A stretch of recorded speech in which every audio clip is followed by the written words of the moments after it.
పారాయి పాలన సంఖ్యలు లంచమని కొంత తిరిగిన రైతన్నలా చూస్తే గుండె జరిగిపోతా ఉందో అలా కన్నీళ్ళు చూశాడు.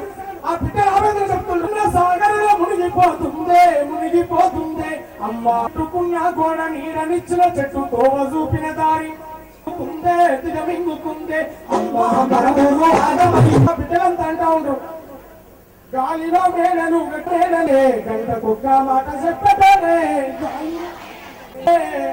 ఓ ముఖ్యమంత్రి చంద్రశేఖరయ్య నీ ఉత్తర ముఖ్యమంత్రి చంద్రశేఖరయ్య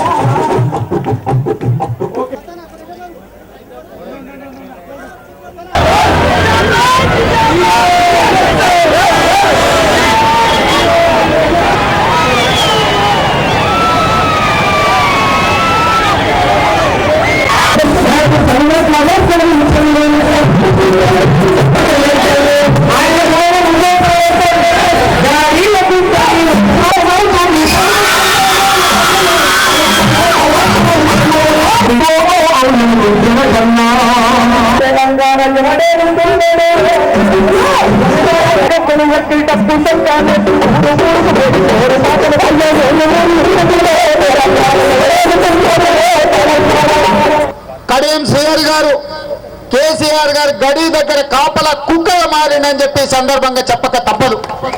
ఎర్రమల్లి దయాకర్ రావు గారు కడియం శ్రీహరి గారు ఎట్లుండెనో పాము ముంగిసలాకు ఉండే, వాళ్ళిద్దరికి ఎదురు పడితే పాము ముంగిసలాకు ఉండే సయ్యాట.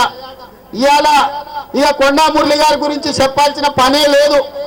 ఇవాళ కొండా మురళి ఉండొచ్చు, కడియం శ్రీహరి ఉండొచ్చు, ఎర్రమల్లి దయాకర్ రావు ఉండొచ్చు, వీళ్ళందరూ ఒకనాడు రాజకీయాలను వ్యతిరేకించి ఒకరి మీద ఒకరు బాంబులు వేసుకొని తుపాకీ తూటాలు పేల్చుకొని ఒకరి అనుచరులను ఒకరిని 19 మంది ఎర్రమల్లి దయాకర్ రావు అనుచరులను కొండా మురళి సంపించిందని ఆరోపణ చేసిన ఎర్రమల్లి దయాకర్ రావు ఇవాళ కొండా మురళి తోక పట్టుకొని తిరుగుతున్నావు కదా.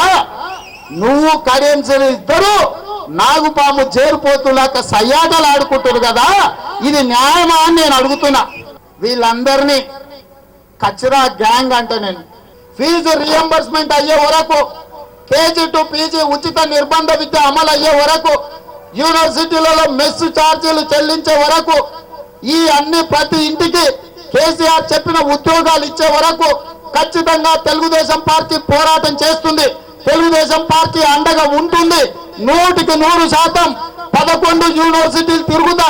ప్రభుత్వం అడ్డం బండుకున్న కల్వకుంట్ల చంద్రశేఖరరావు గారు, కడియం శ్రీహరి గారు ఎన్ని ఎత్తులు పెట్టినా ఎన్ని జిత్తులు పెట్టినా నువ్వు అడ్డం పడితే ఆగదన్న సంగతి ఇక్కడ ఒక్కసారి చూసుకొని తెలుసుకో. కడియం శ్రీహరి గారు తెలంగాణ చాలా వేగంగా ప్రమాదపు అంచులకు ప్రయాణం చేస్తున్నది.